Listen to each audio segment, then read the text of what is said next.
Got it out the mud, now I'm swimming in this dope. COD, double up, hands on the Kimbo, the clip on the extendo, the stick that I'm clutching in a kendo. Count to 3, then I ring the bell, make them hands get the race. The cadence so raw, bro, the mic flow on nitro, it bang like some thunders, no wonder they be praised. The necklace on Tundra, you reaching it up 6 feet, I put them in a pack, on a Lundra, I'm blazed. Even in a stag, boy, them shots have been grazing. All these niggas whack, dog, you're not worth engaging. I'm that amazing, don't make the boy black news, you turn you to a stain, I'm on your head like some Beijing. Push me to the edge, while y'all down on that same hill, covered by the flood, but it ain't my boy, them fangs real. Framing God body, niggas Christian with them things pale, metal in my hands, pray to Christ, boy, that thing still. Got your mama fruiting on your corpse, how that pain feel. I've been all alone on my life in my lane still. Standing up on business, I've been about that action, so bring your whole faction if your gang real.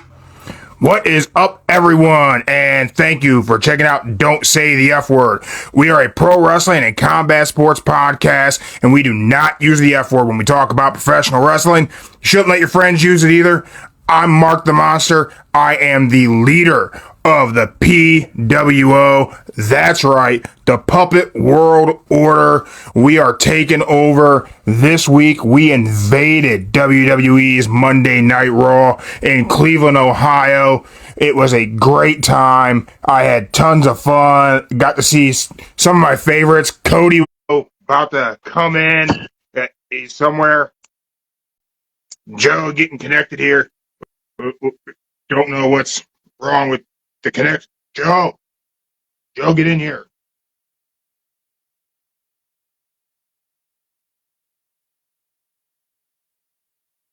He's somewhere down there. He's lost it. He's lost in the interwebs. But yeah, we got to see Cody Rhodes. They had Von Wagner did a main event match ahead of Raw. All right match, I guess. Von Wagner's kind of an interesting looking fella, to be honest with you.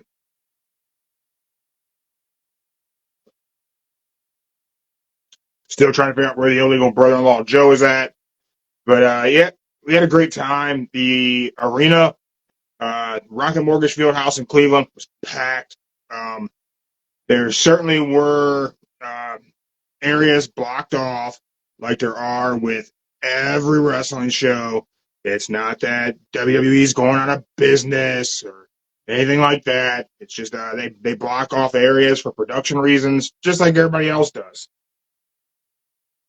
And we're still trying to figure out where Joe is at. But it great crowd. Crowd was pretty energetic.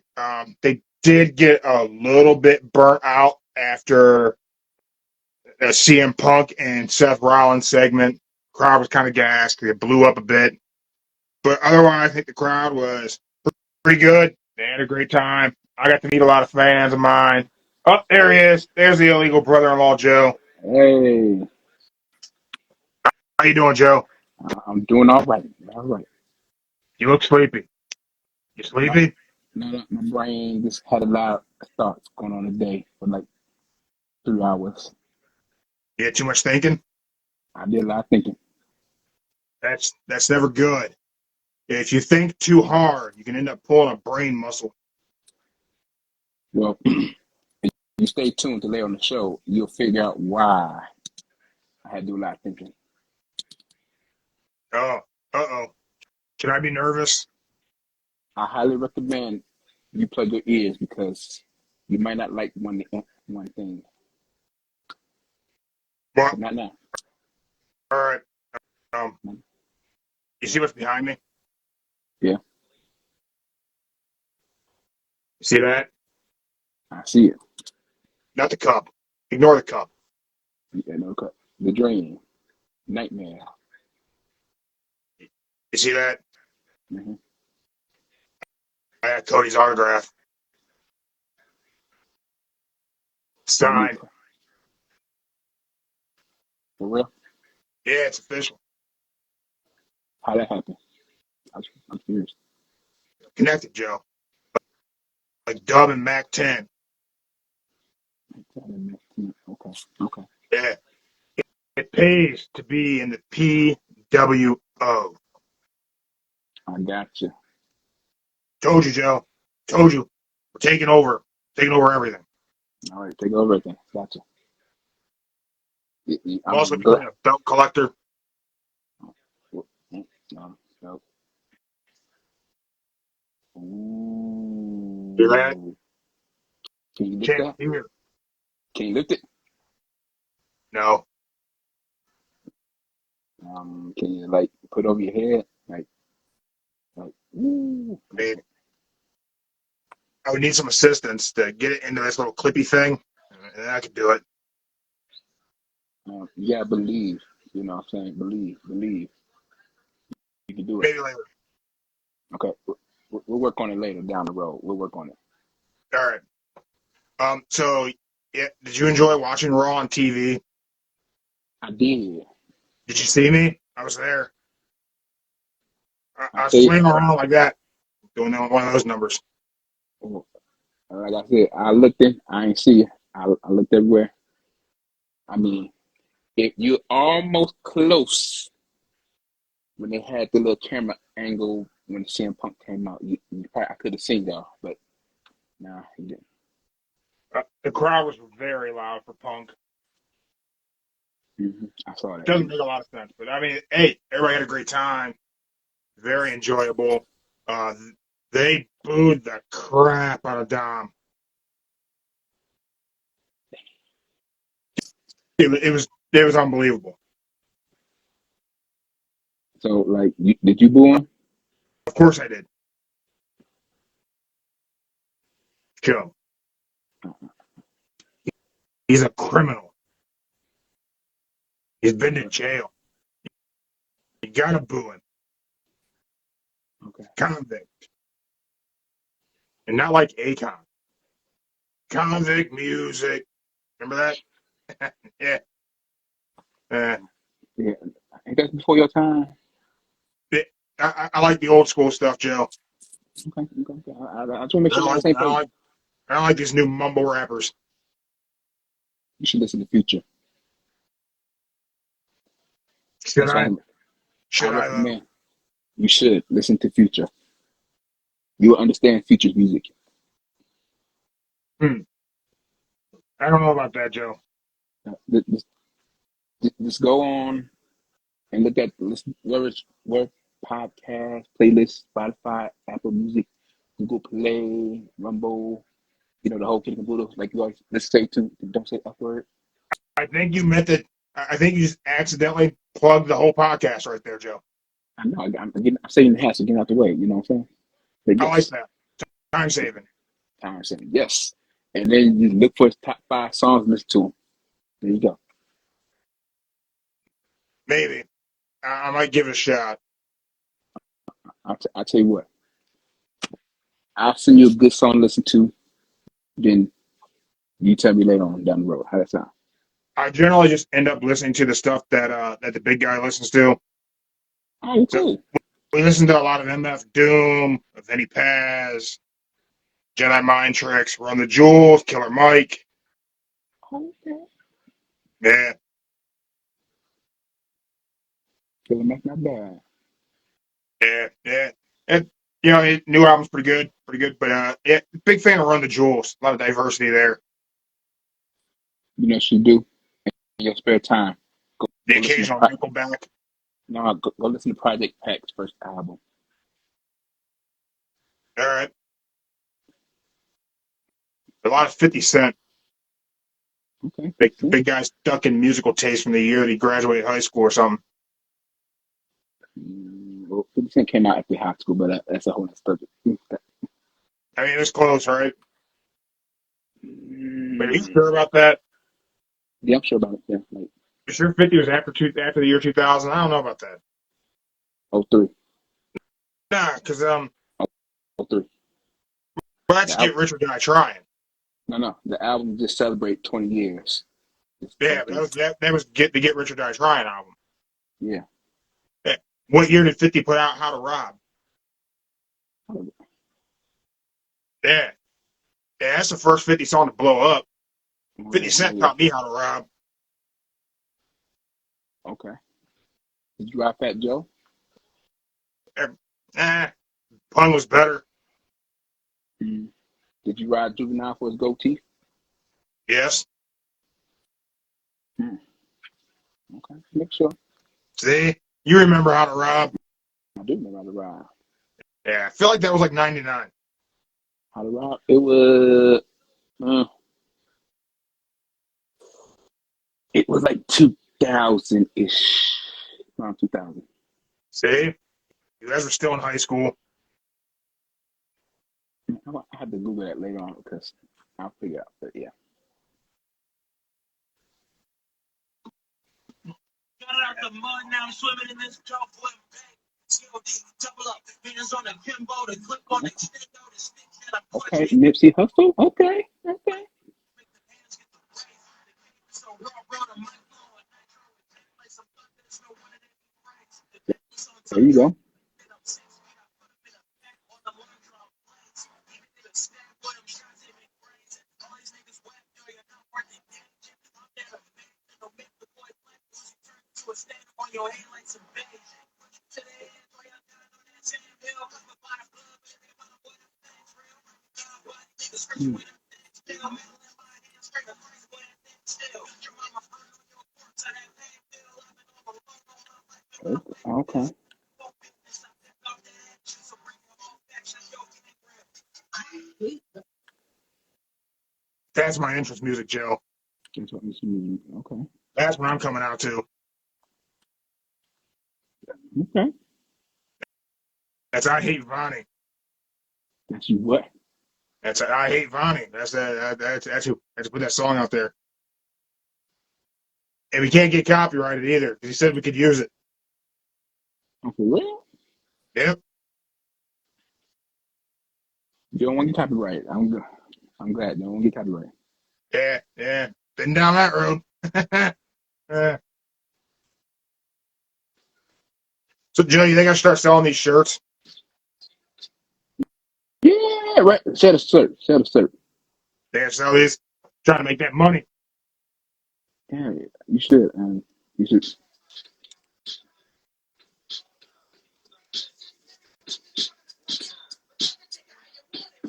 I'm kind of use. I got it.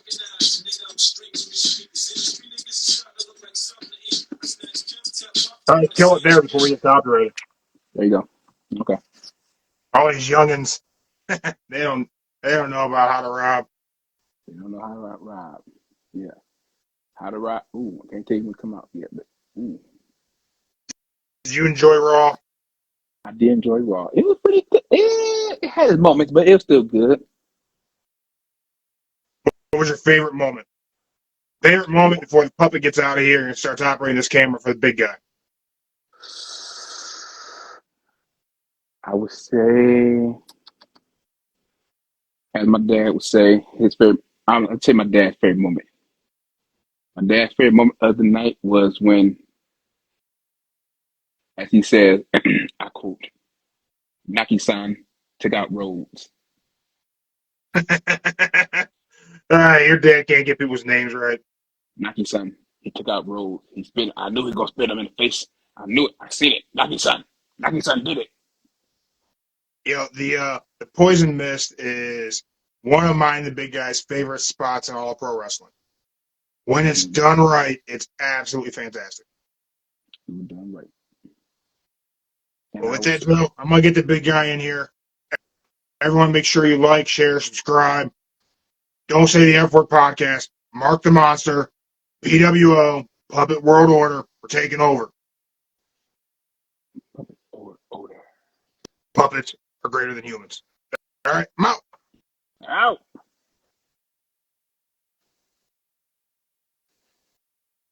Did he just say puppets are greater than humans? Hey, that's he sure did. He's getting real angry. He think he trying to promote the world, saying that we suck and he's better as a puppet. You know, um, over the years, I've met a lot of people. A lot of people. Mm-hmm. I've met world class martial artists, elite boxers, um, And of all the people I've met, excluding family,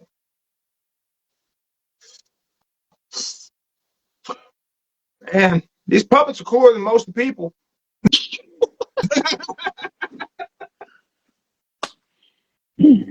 This I guy, guess I go with that. It's like the I know puppet you is. sound antisocial, but man, I talk to puppets.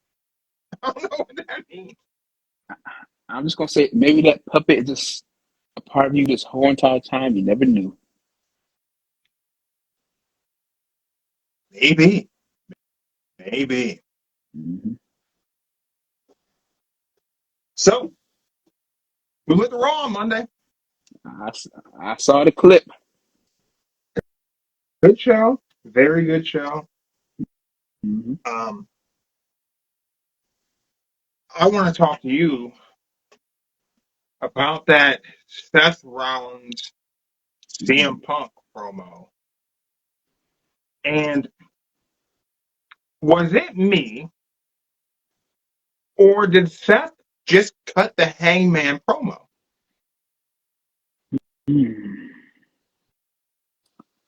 It's kind of like it went kind of both ways. Like, He did the "I'm here to protect this place from you."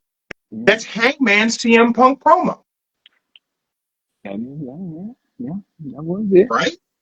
I mean, almost beat for beat. Why is It, nobody talking about that?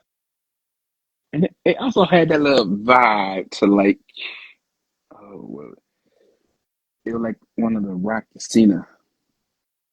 If you look at think about it that way, it had that Rock and Cena vibe too, because Cena was there, then The Rock came back, and CM Punk stood like The Rock, did barely say anything, while Cena just straight up let it all out on him. I I said last week that I thought Punk would win the Rumble, and that would be our way to get to Punk and Rollins at Mania. They certainly Mhm. laid that groundwork. Um, I'm interested to see what way we go with the promos as we progress toward Rumble, toward Mania. Like, are we just going to keep Seth Rollins and CM Punk away from each other until Rumble happens? Mm, So that way we only get these promos as we are officially on the road to WrestleMania. I think they might boost up the hype. I think Keep building it. I think it's gonna be like a little switcheroo going on again. Let's just say they changed it up since last minute decision since CM Punk is now officially back in the company. Let's just say that the Rumble is gonna be CM Punk versus Seth Rollins. You know, Seth loses the belt, give it to CM Punk. And then CM Punk goes on to WrestleMania. And then instead of Cody being in the Elimination Chamber, Cody wins the Rumble. And now Seth is now put in the chamber to get the belt back.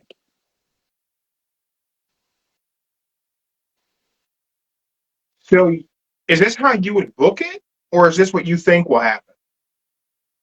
I wouldn't. I keep it like the way I said it in the beginning, but I think this is what they're going to do now, just to speed up the whole feud with Seth and Seth and CM Punk.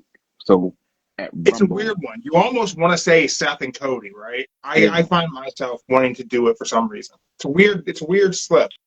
yeah, So you think they would swerve us and give us Seth and Punk at Rumble just for like the they do, heavyweight title, just and like they then do. pull that title off of Seth Rollins, put it on CM Punk at Rumble, Mm-hmm. then have Seth compete in the men's Rumble? Chamber match, elimination chamber match. Because if Cody wins, I'm just gonna switch up what I said before just to tweak it a little bit, just because. I think they're trying to work us all. They're trying to flip everything out to make it so perfect. Because I like the way I said in the beginning, but now that CM Punk is back, it's like they want to switch things up at the very last minute. So I'm going to say Cody wins the Rumble. Just like Roman and Orton fighting at the Rumble. They're going to have Seth. I'm about to say Cody again. Damn. CM Punk fight each other at the Rumble. And CM Punk wins. CM Punk, how they got the new stipulation, how they don't do rematches. CM Punk going to say, hey, did you want it? You got to start at the beginning now. And now how they going to have that chamber match overseas. I don't want to say the wrong name, but, that's what's going to happen now. They're going to switch everything up. Like my brainstorm plan I had in the beginning, I wanted it. I think they're going to erase everything and put it that way. And then Seth will win Chamber, and then Seth will go on to face CM Punk to get the title back. Exactly. I mean, that would be a different way to go.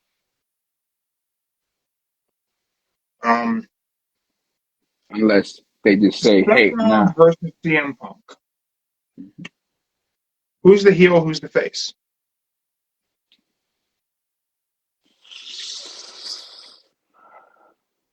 It's hard to say right now. We're going into Mania with this match. Ideally, whether it's we get a first match at Rumble, and we get a rematch at Mania, or this thing just goes to Mania. This match happens at WrestleMania 40. Someone has to be the heel. Somebody has to be the face. All right, the heel right now is Seth Rollins. He's the heel. I'm only saying he's the heel right now because if you go back, his anger, his frustration that CM Punk is here is making him get screwed. If you screw you fans for cheering CM Punk for coming back, screw you fans. I've been here. I ain't left. I ain't walked out the door and say F WWE, F this, F everybody in the back. You're gonna see like your Stone Cold anti-hero But come Seth is out. right. I know he's right, but the fans. So are you saying this is the? Are we at the precipice of a new Seth Rollins villain story arc? I'm saying that's what I'm saying. His reasoning's justified. He's right in the way that he feels, but he's going to be the bad guy. Exactly. It happened to me. Yeah, look at it this way. If you go back in time, Are we getting a double turn? So do you think Rumble is the match for the double turn? Rumble makes CM Punk the babyface and makes Seth Rollins the heel? that could work. Now, unless the only way it could happen, Seth Rollins, he gets furious in that match at the Rumble.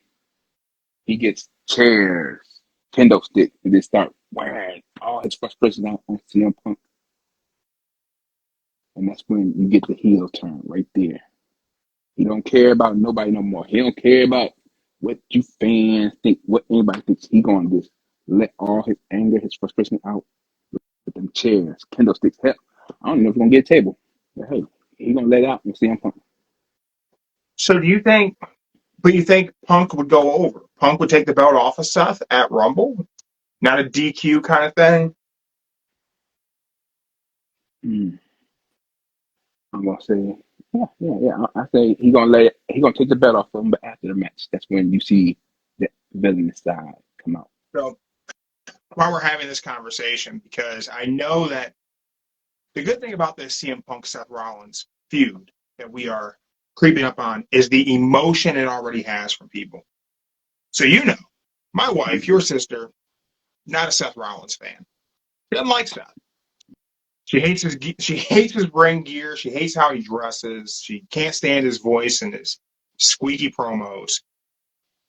I just texted her and I said, simply Seth Rollins or CM Punk.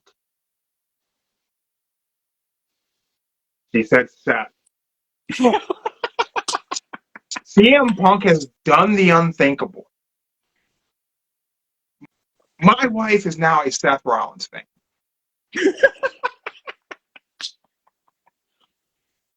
Let that sink in. Because since Seth has taken on this current character, her hatred for Seth Rollins has been right up there with Steroid Steve's hatred for Roman Reigns. I just can't picture him. We got Cuban Gorilla in the chat. Thank you for checking us out. CM Punk is the best in the world. I mean, he says it. He does. He says it a lot. A lot of people agree. One thing I will say, he right now, today, in all pro wrestling, he is without a doubt the best in the world at giving us something to talk about. I mean, the past year and a half, it's been almost impossible to do a podcast episode and not have to have some sort of conversation about CM Punk. That is true. That's unbelievable.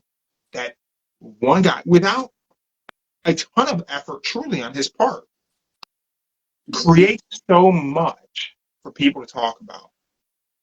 And, I mean, creates so much money for the companies that he's involved in. Now, with that, got a couple things to talk about when it comes to money. Because that's always, that's now the new thing for folks to talk about when it comes to AEW, to be negative and, kind of shit on AEW, which I'll say, I'm honest. Whenever I see something bad in AEW, I call it out. I think I'm fair with WWE and AEW. I don't think I play favorites because I don't really have. But everybody's talking about, it came out the roughly estimated somewhere between 155, 175 million in gross revenue for AEW for 2023, which is an increase over last year. And then it comes out that people are suspecting that they have lost somewhere, they will lose somewhere in the neighborhood of 35 million this year. And the talk is that you look at the money that CM Punk has helped generate for WWE just in the month he's come back, his merchandise sales, his social media impact of all the its most viewed social media content for WWE, I think ever, was his return. 81 million. Cuban Gorill's going to be doing his own podcast soon. Well, drop it in there. There's room for everybody to eat. We'll be happy to plug your podcast, man. 100%. But you have all these eyes on Punk and WWE. Those eyes, I don't think he brought anybody new to WWE. I don't think there's new. The fan base that's watching Punk in WWE is a fan base that was watching WWE before Punk came back. I don't think he's brought back lapsed fans. I don't think that's happened. I could certainly be wrong. I would say he brought back fans at the end of Survivor Series. That's what I'm going to say, end of Survivor Series. Do you think fans from AEW started watching WWE again because Punk went back there? Right? I don't think so. I don't think so. I just think, I would say it brought back fans that used to watch wrestling maybe like 5-10 years ago. We'll just say 5 before the pandemic.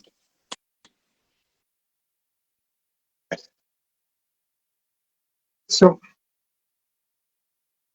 when I look at things from a revenue standpoint, and I put a lot of things out there.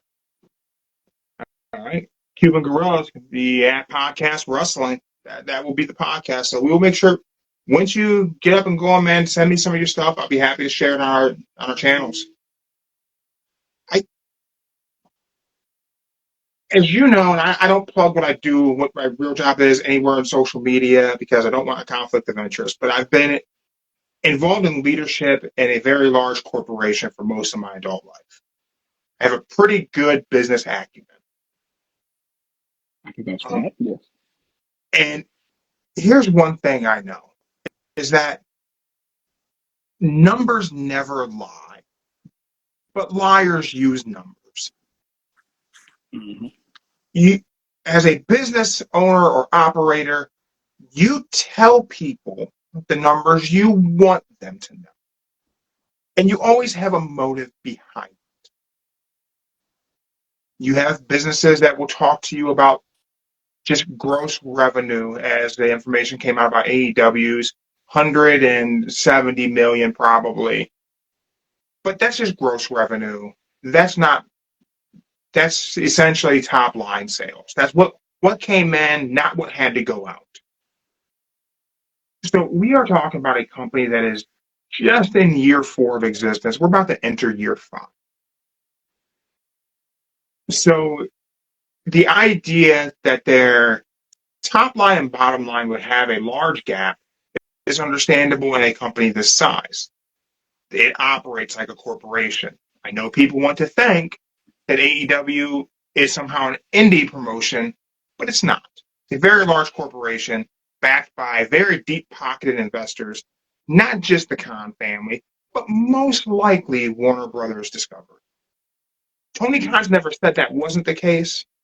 No one's ever said for sure that that is the case, but it seems pretty probable Warner Brothers Discovery was a large investor in AEW and probably has a partial ownership share. Mm-hmm.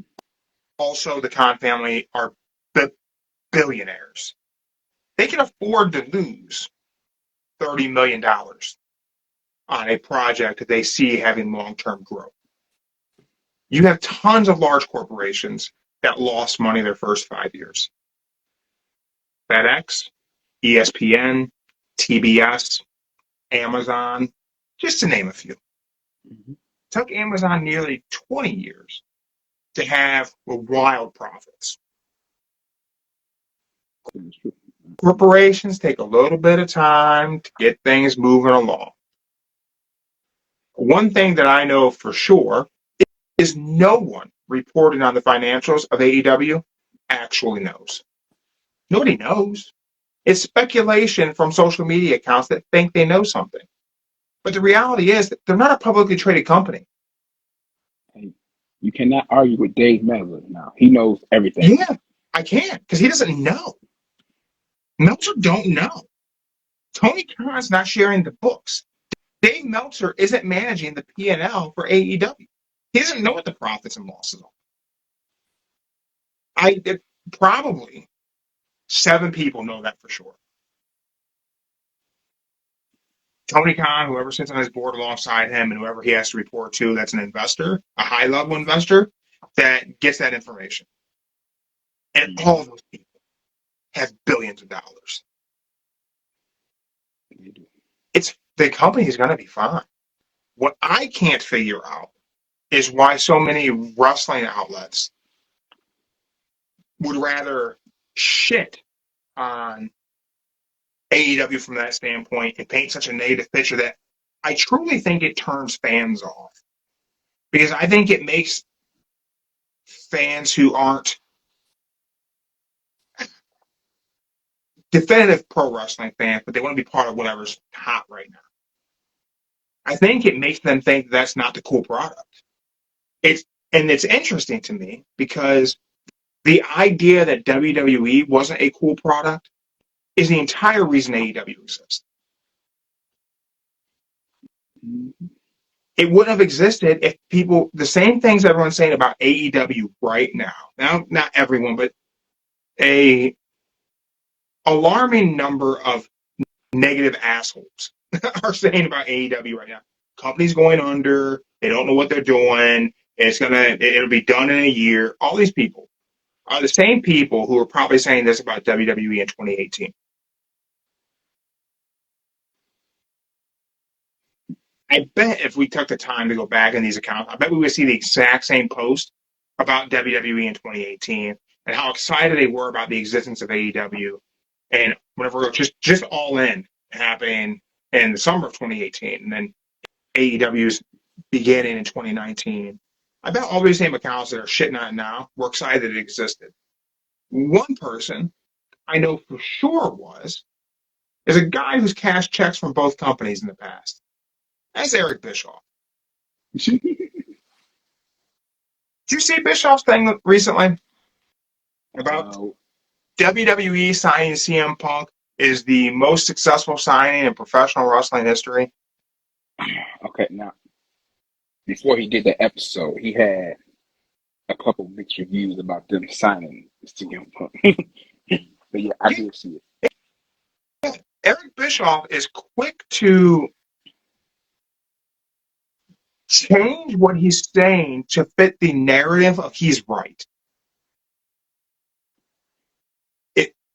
Punk and AEW, he was just shitting on being the terrible thing, and now it's the most successful thing in WWE. And all it did really was sell a whole bunch of T-shirts and pop some likes on Instagram. CM Punk has not sold more tickets for WWE. They were selling these arenas out anyway. Madison Square Garden, when he fights Dom, it's going to sell out. It would have sold out without him. Everywhere they go, they're selling out. He also said that before they signed him. He said they didn't need Punk, and I agreed with him. They don't need him. The product was already as hot as it was going to be. And now he's 2 weeks later, that most successful signing of anyone ever. Yeah. What a dipshit! I just think about it. It's like you have your opinion first time. Think about like they shouldn't bring him back. He ain't gonna bring nothing. Nothing's gonna happen. It's gonna be the same thing over and over. It won't bring no money. Oh, a 2-minute clip of him coming in and bam, 81 million views. Selling merchandise. That's like the best thing in the world he did so far. Was signing him. Here's the thing, and I can say I'm wrong.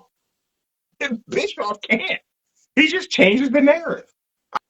I admit I was wrong about Dom. I said Dominic Mysterio can't be a heel. It's never going to work. I was wrong. I said Judgment Day are just a bunch of spooky kids that worked at Hot Topic. This shit's not gonna be good. It's not gonna be interesting. I was wrong on both of those things. Catastrophically incorrect. I can say that. Bischoff seems to not be able to say that. Bischoff can say what he wants, change his mind because he's Eric Bischoff. He's like your dad that when he says he's right, and then he says, nah, just forget about what I said. You were right. That's your dad. He never even says forget about what I said. He just acts like he didn't say it. That's the point of it. That might be worse than Cornette. Maybe. I don't know. I'm iffy. Man, I agree with sometimes with Bischoff. I do. I get mad every time I do it. Actively angry that I agree with Eric Bischoff ever. Anytime it ever happens, makes me mad. I'd be surprised you agree with Cornette one day. If you actually agree with Cornette. That would be shocking. I can't think of a situation where it's happened. To be honest, I can't think of anything I've ever been like, yeah, Jim Cornette was right. That doesn't seem like something I would ever say. If I ever say it, I'm sure there's going to be some sort of catalyst that's like, yeah, Jim Cornette was right, but there's definitely going to be a but. We'll hold up on the but. All right, cool. But. Was there anything about Raw you didn't like? I thought it was all in all a pretty good show. It was good. The only thing I would say that really didn't catch my eye was that what was it? When the Judgment Day came out before and the Creed brother attacked them, then when they jumped on R-Truth, I was kind of mad about that. Yeah. R-Truth is gold, man. They should not even in the group. I mean, R2 could do something good. Like, R2 could bring them more money. Once his face gets put on that group, that shirt could You sell put real R-Truth fast. on the Judgment Day merch, man. You're gonna move more merch. His return, like he's a I don't know, he's a treasure in pro wrestling. Like he's a guy who can just kind of he can do what you need him to do, and he can get the crowd involved. Very, very. It'd be a very good move to throw him in, even if it's just briefly. Just do a run just to move some merch. I mean, the LWO existed to sell merch for about 90 days. So let's throw our Truth in there and put Truth in, kick Priest out.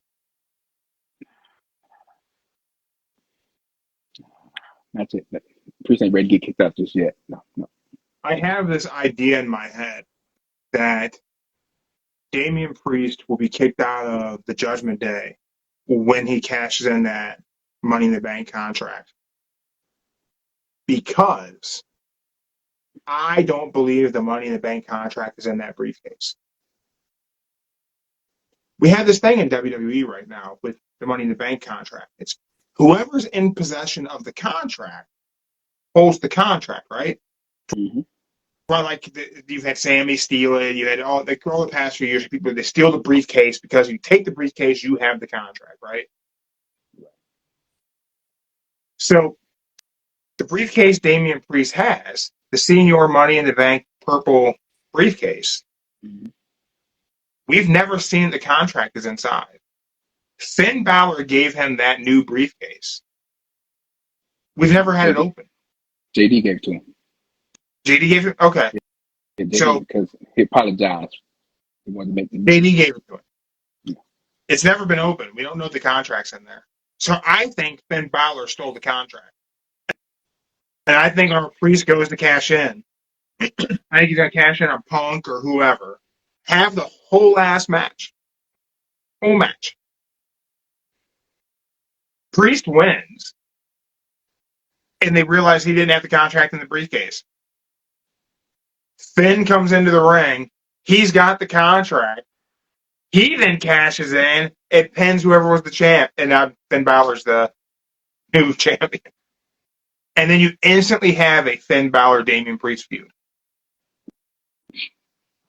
with whoever was champion, because then you can work a three-way. You can drag this thing out for months. That's not bad. It's funny, but not bad. It's funny, but not It doesn't bad. make any sense. Why they give him a new briefcase? Most of them, they just all of a sudden have it. No one ever gives it to them. When Brock had the boombox, no one gave Brock the boombox. Brock just all of a sudden had a boombox. Mm-hmm. That's true. That's true. So what was the point of the presentation of here's your new briefcase? There's got to be something there. There's got to be something. The presentation was because JD wanted to be in the group. JD kept interfering, making them lose matches. So Yeah, I'm sorry I made you lose matches, which should have, in kayfabe, made you lose money. So I'm going to give you a briefcase. That doesn't make any sense. There's got to be more to it. The contract has to not be in the briefcase. If the contract's in the briefcase and there's nothing more to this, I'm going to be so frustrated. There's got to be more. Got to be. if you think about it, there's only been maybe two people in history that the briefcase fell open on. It was just two people. That's about it. I can't tell you. Just think there's got to be more. There's What do you more think to it. of Dynamite? Do you enjoy Dynamite? I'm mad. Why are you mad? Swerve lost. I'm mad. I'm mad about that. That was shocking to me, to be honest. Because now I don't know where do we go now. I'm still calling it Swerve and Mox gonna be the final two. I don't know. How do we get there? Is there even an avenue to get there now? From what they said, since Mox is like the number one. He ain't got to worry about no matches. Swerve can go and fight. Who's in that bracket? In that bracket.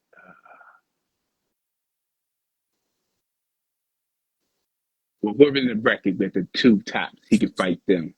One of them next in. He can get the 12.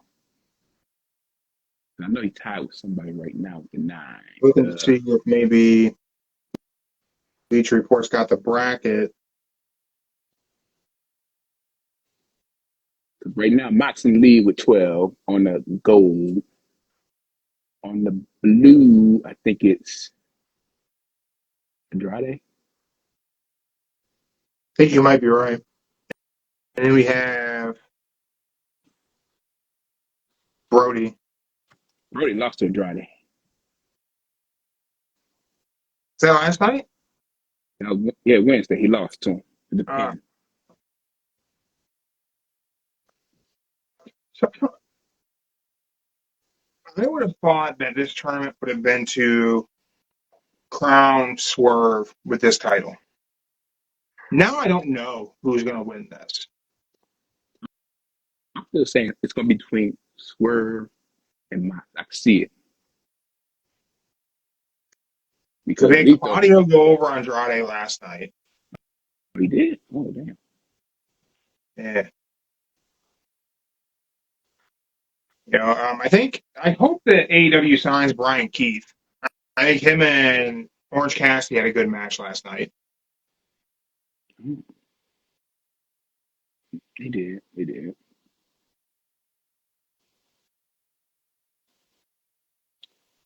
But I really think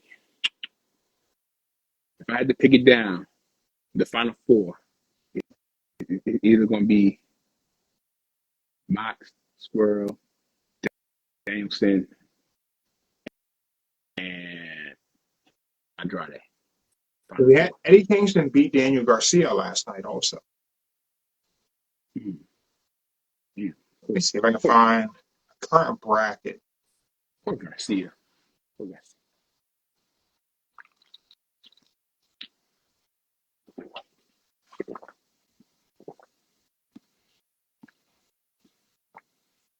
Here we go.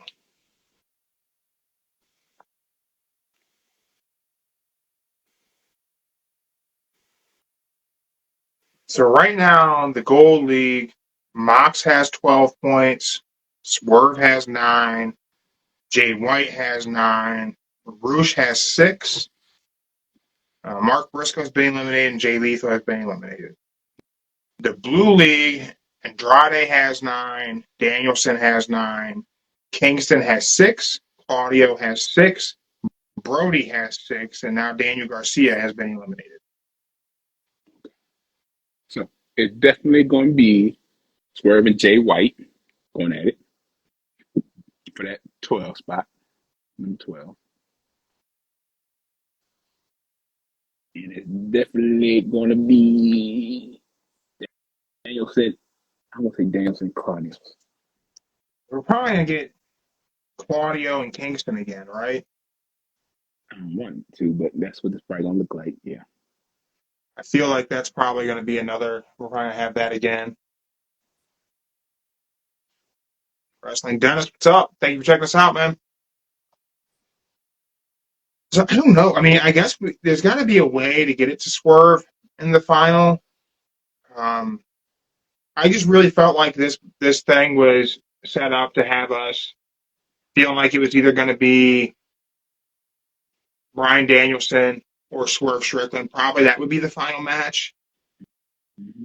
And I just felt like this tournament's going to be the opportunity for Swerve to come out on top and get a title. I think Swerve certainly be in the main event picture. But I don't know. I don't know if. Oh, that's awesome. Wrestling Dennis from Germany. Germany. Fantastic. Get that. We're global, Joe. I see that. I don't know if like having Swerve not have the AEW title is the way to go, and having him representing Ring of Honor. Is Swerve Strickland a big enough star to carry Ring of Honor on his shoulders into the promised land? I think he better off in AEW than Ring of Honor. He better in AEW. Is anyone a big enough star to prop AEW up on their shoulders? I mean, not Ring of Honor up on their shoulders. What makes Ring of Honor matter?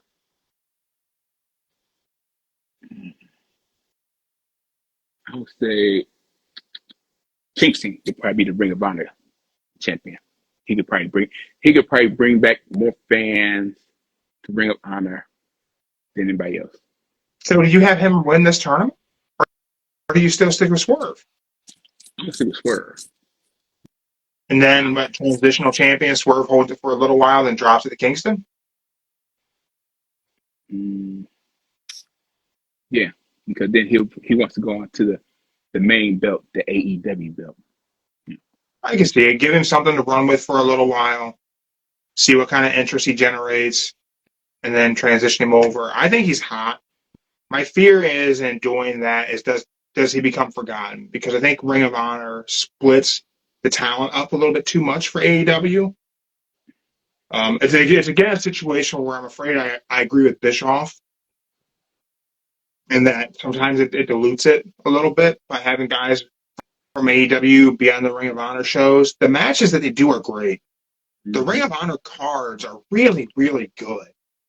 I just don't know how you pull people into that. Swerve might be the guy. It'll be interesting to see. But I would think people would rather have Swerve on AEW than Ring of Honor because they would rather have like the original Ring of Honor be Ring of Honor than just hey Swerve come in and be that. That's like when they did the rebrand of ECW and they just had all newcomers come in and everybody wasn't really fan because they had new guys, new generation taking over the ECW that you and I both know of with blood and killing, and now you just got like. And then you had the zombie guy and that now. Yeah. I agree. I think the way to there was a missed opportunity with Ring of Honor to have the Elite go there upon their return. I think you could do it with the Young Bucks. Have the Bucks come back and go to Ring of Honor instead of AEW. Kenny's out. You know, don't know. I mean, we don't know a time frame. Reports are diverticulitis. That could be it. Honestly, I think this is it, man. Poor guy. yeah. Wishing him a speedy recovery, but diverticulitis almost took Brock Lesnar completely out of combat sports. He's still able to come back and do a few more UFC fights and then go back to WWE for a long time. So hopefully they can find something that can help Omega just be healthy. Come back to wrestling. The secondary for sure. Dude just needs to be healthy. I hope that a lot of fans will go back and watch a lot of things Omega did in Japan. He's had a great time in AEW. Had a lot of fantastic matches, but I think some of the things that really made Kenny Omega the best bout machine was his time in Japan, the Okada matches. Really want to do a watch along of Omega Okada's feud in Japan.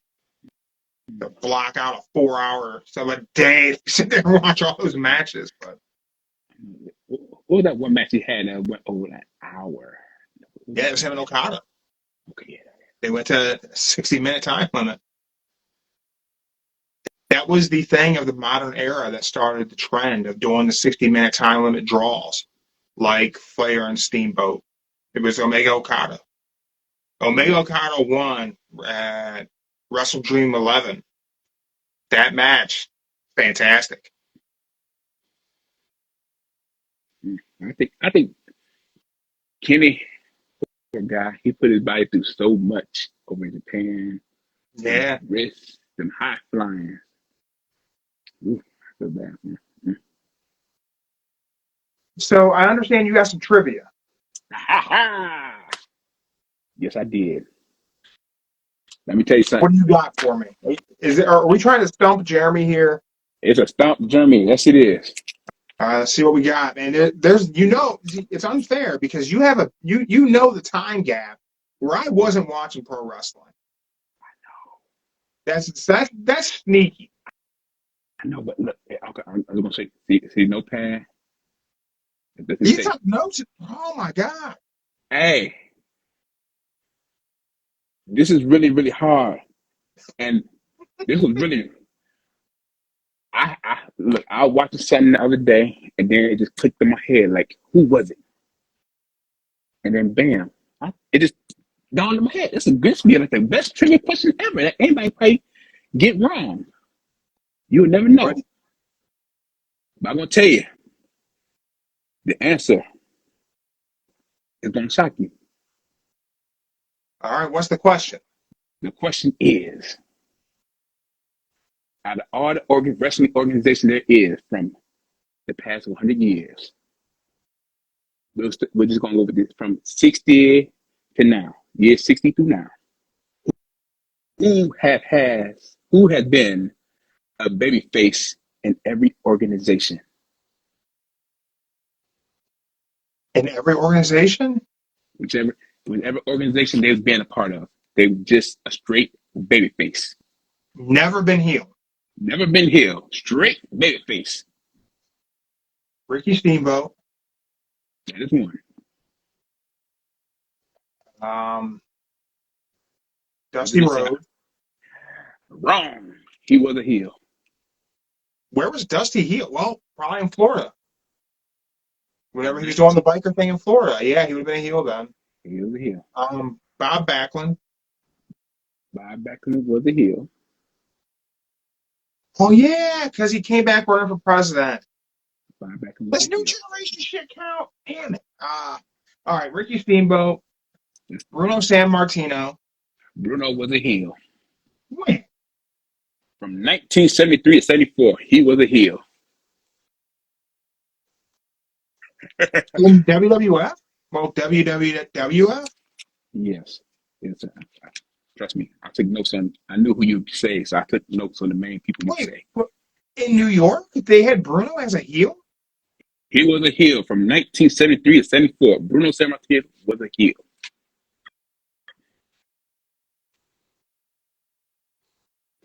I don't think I've ever seen Bruno wrestle as a heel. I looked it up. Trust me. These sources don't lie. That's why I said past 3.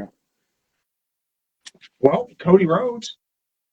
He was a heel too. I know. He was a heel in Ring of Honor. I know. Okay. And he was a heel in WCPW. Mm-hmm. Cody was a heel there too. Dude, I don't know. You've really thrown me off here by the fact that Bruno Sammartino was a heel ever. Because I have no memory of Bruno ever being a heel. Me neither. But I looked it up. He was a heel. Did you watch any of the matches? I just read about it I read it. He was a heel in 1973 to 74. He was a heel. It was a short run, but I got to find those matches because I'm curious as to Bruno's ring psychology wrestling as a heel. Because I've only ever seen him as a good guy.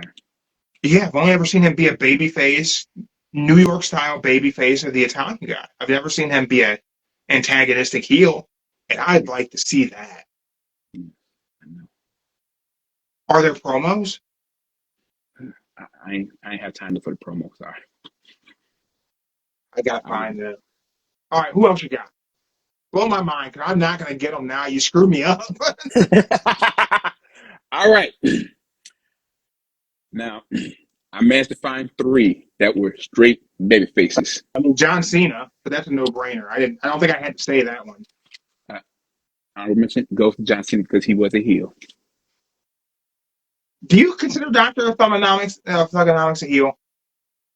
Dr. Thugonomics was a heel before he became the Dr. Thugonomics. He was a heel before the Dr. came out. Okay. All right. So never ever. These guys have never once been a heel in their entire run ever. Never been a heel. Okay. You right with the Ricky Steamboat. He was never been a heel. I managed to find 2 more. Okay. And then I just gave up after the 2 I found. Because let me tell you something. I went on multiple sources that went from the top 10 baby faces in the world, multiple sources. And I went through, checked them all, and they had the ones you'd be shocked had like a single run as a heel. A single run. Was I right about Dusty Rhodes? It was whenever he did the biker thing in Florida. In 98 and 2000, yeah. That was it. All right. You tell me when you want to give up. Tell me when you're ready to give up. I give up. All right. I managed to write down the heels that nobody would have thought would be a heel. First one is Dusty Rhodes. Yeah. Number 2. Well, you know what? His NWO run was a heel run. I forgot about Dusty in the NWO. And also, he was a part of an organization called WCCW, where he was a heel manager in 1968. Who did he manage? Oh, damn. I read the group down. I will find that out. Okay. All right. Who else you got? Number 2, Hacksaw Jim Duggan. He was part of a faction called the Rat Pack with Ted DiBiase and Matt Bourne. What promotion? Is that NWA? That was in 1981, 82. Oh, so that's probably somewhere in the South then. Yeah, in the South. Yeah, because Matt Bourne did a lot of Georgia stuff. Yeah. Okay, who else? Number 3, we got Sting. When he went to TNA, he was part of the Main Event Mafia with Booker T, Kevin Nash, Kurt Angle. Yeah, Main Event Mafia. Yeah. Number 4, shocker, Rey Mysterio. When he lost the mask, him, Eddie Guerrero, and Billy Kidman formed a faction called the Filthy Animals. Yeah, the Filthy Animals was a heel faction. Yeah. And yeah, no, crazy, right? Yeah. Number I 5. forgot about the Filthy Animals. Yeah, I did too. I like Rey Mysterio ain't been no heel, and I looked at like, damn, I forgot about that. Number 5. Somebody you know very, very well. Back in ECW. Who? Tommy Dreamer. He became a heel back in TNA when he joined Immoral and he attacked AJ Styles on the night of May 5th, 2011. I would almost be inclined to consider Tommy's original ECW starting was almost a heel gimmick for ECW. Whenever he had the neon suspenders, Yeah. he got booed. I mean, they hated Dreamer. Yeah. So, that one was kind of a mix up because people gave it bad reviews. Like, he wasn't a heel, he was a good guy, he was a loser. But then I did my He was research. just kind of a heel jobber. Yeah. Kind of. It wasn't until the Raven thing that he became the innovator of violence. Yeah. So it kept going back and forth. So I was like, they said TNA was his like official heel turn. That makes sense. I agree with that. Yeah. Next, we got Kofi Kingston. You know, Kofi Kingston. New Day. They was a heel at one time. The New Day was a heel. Yeah, New Day was a heel faction. It was a heel group. Mm-hmm. Then you got Bruno Sammartino.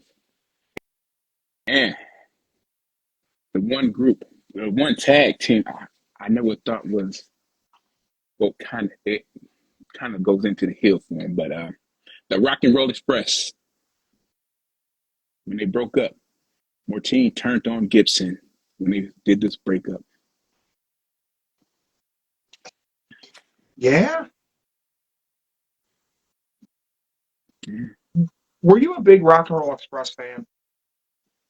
They was okay. They was good. I'm gonna tell you, but I remember them being like a very, very good babyface run. Yeah. But then the heel turn came when they broke up because Gibson was out on injury and Morton was doing everything on his own, and then when it came back, one just turned on him. So then, who's never been heel? They've never been healed. Real babyface. The three that I found: Ricky, the Dragon Steamboat, Tito Santana.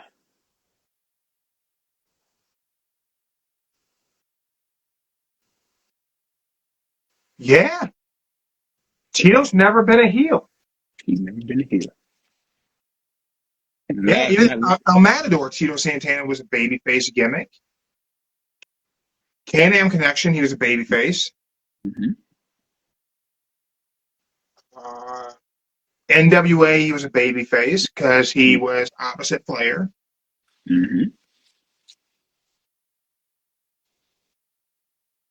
Yeah, I can't think of a time Tito Santana was ever a heel.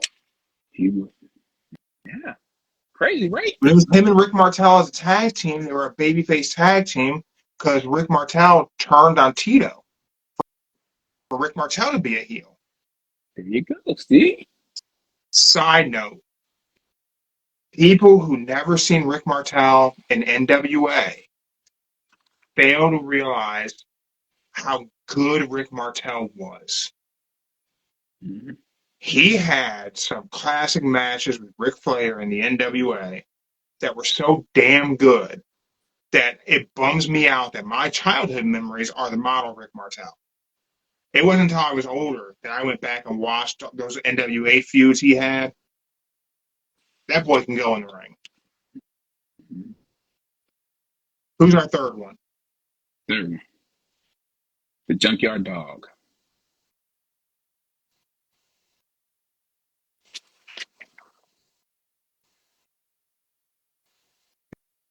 You're right. I never seen JYD as a heel.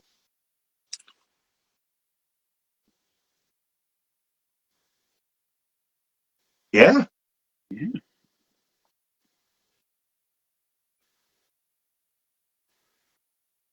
Yeah, I have no memory of Junkyard Dog ever portraying a heel character. Well done, Joe. Oh, that's why I said I did a lot of research. Like took 3 hours, do a lot of research. Okay, there's a lot of research. So let's take not just those three. Let me ask you this one. Okay. Your whole time as a wrestling fan, Mm-hmm. who has been your favorite babyface? I'm gonna say first, you gotta give it to John Cena. I gotta give it to John Cena for being, even though he wasn't here, but he took that babyface character role on to the limit. Yeah. And the next, I do gotta give it to the Dragon, because the Dragon, man, I thought about that one because I kept looking back at it like, did the Dragon ever heal? Never been a Never. ever. I've never seen anything that would even. I've never even seen him do a heel thing in the ring. Yeah, I've never seen him grab the tights. He's never thumb to the eye. He never blew Never that any of it. never blew the flame in nobody's face. He just blew up in the air. That was it. Yeah. Yeah, and that's why I was like, maybe they had like a little tweak that he wasn't healed. This then what? Nah, straight baby face. Yeah. I feel like I don't think it's fair to just throw Hogan out there. That's just silly. I think my favorite uh, career babyface is going to be John Cena. I think Cena just set a level of being a babyface for a long time that the crowd was always invested, whether they loved him or hated him. There was always emotion attached to John Cena's character, and he always played the babyface. Once he became a babyface, that was it. Mm-hmm. There was no dastardly deeds. Well, he had some violent matches, but he was still the babyface in those matches. And even when he wanted to go back to heel, BMX said no. And when he wanted to try to be the heel again, he said he thought about all them kids he didn't make a wish for. I would argue ECW One Night Stand, he was a heel.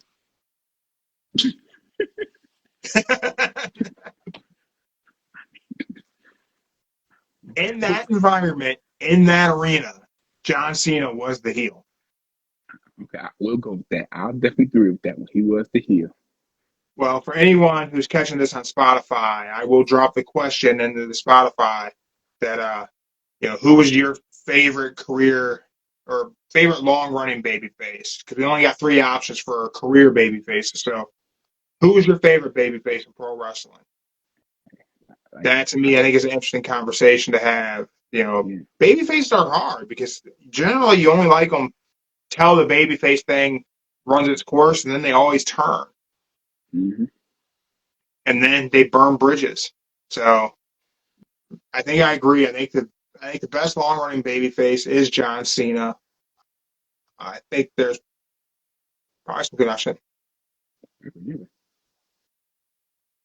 Piper Heaven is better than Stone Cold. I mean, that's an opinion to have. That's for sure. Mm-hmm.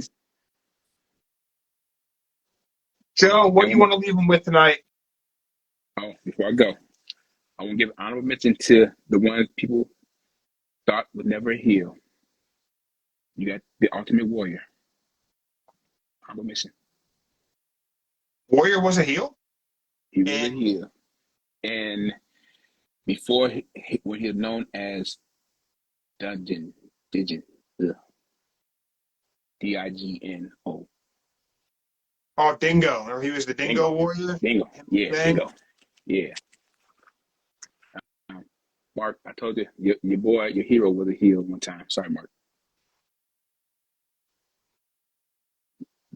you upset him. I hope you're happy. I know. And the last honorable mention goes to Mick Foley. I Even mean, though Cactus Jack was a bad guy in WCW. I know, but if you think about it, when he was playing Mick Foley himself, he was a good guy. But the 3 faces of Foley,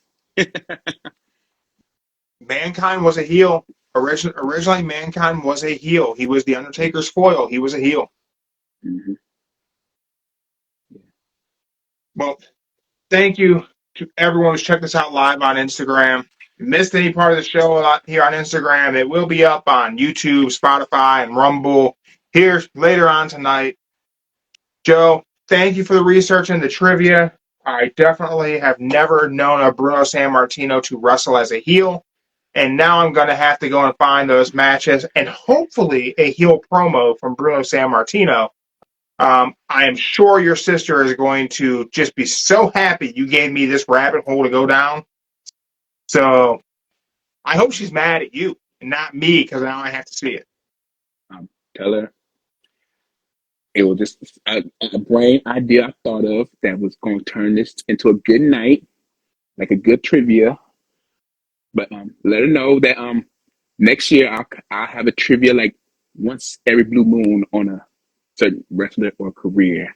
So hope she don't get mad at me. Oof. It's probably going to be. You can't give me a hyperfixation and just trigger my ADHD like that.